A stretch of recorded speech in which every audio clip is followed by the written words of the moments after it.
So I just wanted to do another little intro video into ventilating. I wanted to talk about a little bit more into like the tools that we're using. And then I also am using some nylon fabric that's just got, that's a larger size of kind of like the netting that laces. So that way it's probably a little bit easier to see, hopefully. And hopefully the contrast is a little bit better with the color behind it. And I also just want to talk a little bit about your needles and the holders. So that way, hopefully ventilating can make a little bit more sense if it still doesn't. So your first step is you're going to need your needle holder, and you also need your needle. So mine is already most of the way together, but basically in order to put them together, you just loosen this top part. And once this part is loosened, you're able to drop your needle in. So mine is a little bit loose right now, but I can kind of push it in. So you don't need it to go all the way down. You definitely need like a little bit of space, but if there's like too much length, it's going to be a little bit like wobbly. So I feel like it's like maybe a little bit more than halfway in is what I usually do when I'm working with needles. And then once you're satisfied with where it's at, you just tighten this back down. And then that should not be going anywhere once that is tight. And when you're working, if you realize you're like, oh, I don't like where this is at, then you can certainly kind of go in and correct that. So there's that needle that I have. There's also another kind of needle holder that exists.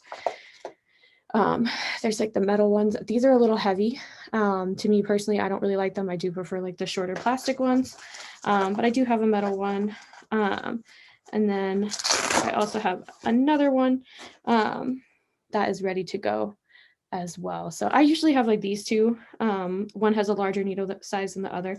I don't know what the sizes are anymore because I've had them for a while, but the style of needle that I use is a German needle. So the German ones are like a little bit more of like an angle, whereas the Korean needles are a lot more curved. I've never been able to use the Korean ones.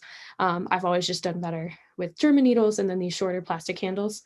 But again, that's just me. That's not everybody. So you have to kind of do what it is that is best for you and right for you. So you'll figure that out the more that you're working. So what I'm going to do is I'm just going to kind of like talk through how this all works, and I'm going to show it to you on this netting just because I think in the other videos I have, since it's just on lace, it's a little bit harder to see, but hopefully with this, it's an orange netting and I put it on a blue background, so I'm hoping we'll get good contrast and things will make a little bit more sense. So when we are working, so we can see, so I'll try to get this as close as possible for this first part. So basically when you're ventilating, so I already put two little knots in here, so there's already some weird hair, but basically, so the lace that we're going to be working with is going to be this. So this is really, really hard to see, even with these colors behind it. It's, to me, I feel like most of the time it's like invisible, even with like my needle under the lace, it's still like you get to a point where I feel like you don't really look for what you're seeing. You just kind of feel it out. So that's why I didn't, we already have demos with it on this. So I wanted to kind of do a different kind of a thing, just so that you can kind of see a little bit more of what's going on here. And let me see if the lighting goes a little bit darker. That might be better. We'll do it with and without. And so basically with this, all you're trying to do, so when you have lace, there's always like these little honeycomb shapes. And basically you just need to put your needle underneath one of the little honeycombs. And then this is where we're going to put that knot on it. So you can see on these two, I've got this one little part of the honeycomb. And these are a little weird because I ventilated it this way, just so that you could see it on camera when I was practicing it. So not the greatest direction. They should not lay like this, but this is the easiest way, I think, to show on camera what you're supposed to be doing. So basically you're just putting your needle underneath one little part of this little honeycomb. And then this is where we're going to tie the knot with our hair. When I first learned how, we actually learned with like, I think it was like crochet needles and like a thicker string and like a fabric like this. So I thought I would at least like I had some of this fabric. So I do think it's easier just because this kind of just gives you an idea of what it is that you're even looking at. And then we'll add our light back into it. And so again, you're just putting you're putting your needle under one of these little honeycombs.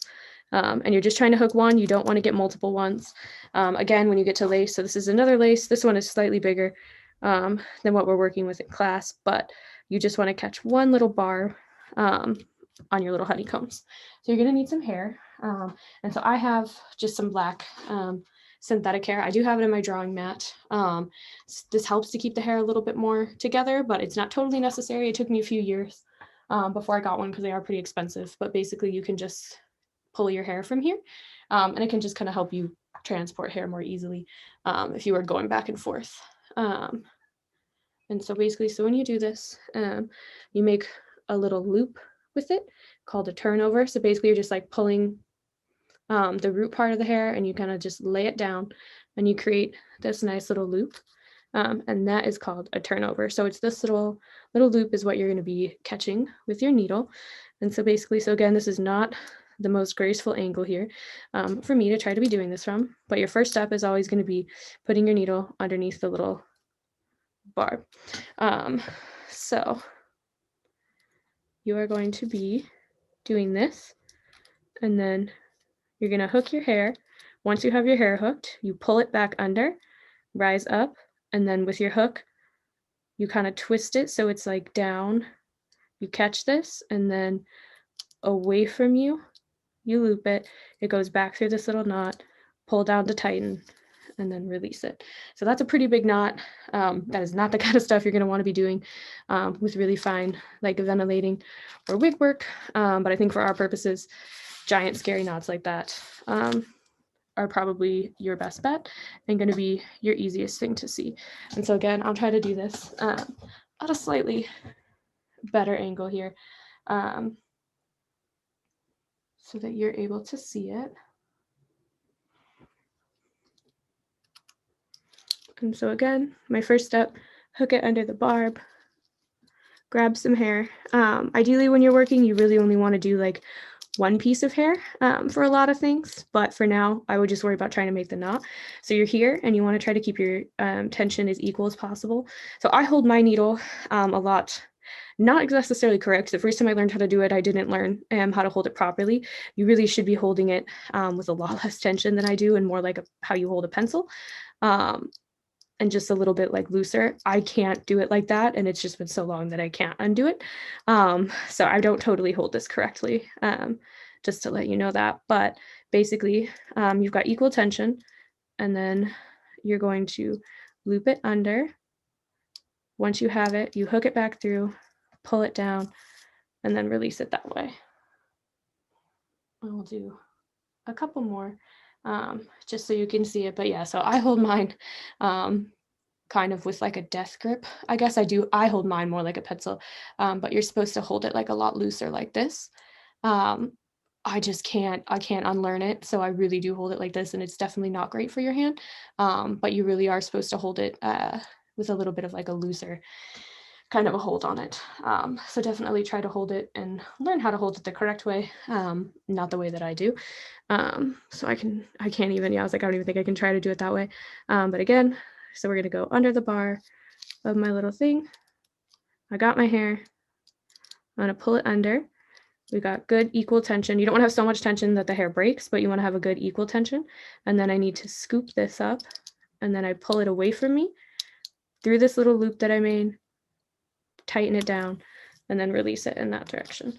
And that is how you ventilate and how you make your little knots. So let's do one with not so bright light too, just in case that is easier to see. And so again, first step, go under the little bar, scoop up your hair, pull it through, equal tension, scoop this, pull it back through the hole, tighten it down, and then release it that way. The closer you stay to the wig block when you're doing that, the better your knots are going to lay. So they're going to lay a lot flatter that way. If you hold it really high up, that's going to make them want to pop back up. So it's always better to try to stay as close to the wig block as you can. You really don't want to be ventilating at the angle that I'm ventilating at, because it is not comfortable. But again, so we'll try to hold it a little bit better. So grab this, gonna scoop it, pull it back through, tighten down, and then release it. So you can see, trying to hold it the correct way. My knots are definitely not as pretty, not as great. Yeah, other people have tried to break me of that habit, but I just can't. That is just how I ventilate. But yeah, so hopefully that helps make this make a little bit more sense and you can see this a little bit better, and just have a better idea of what ventilating is and what we are going to be doing in class.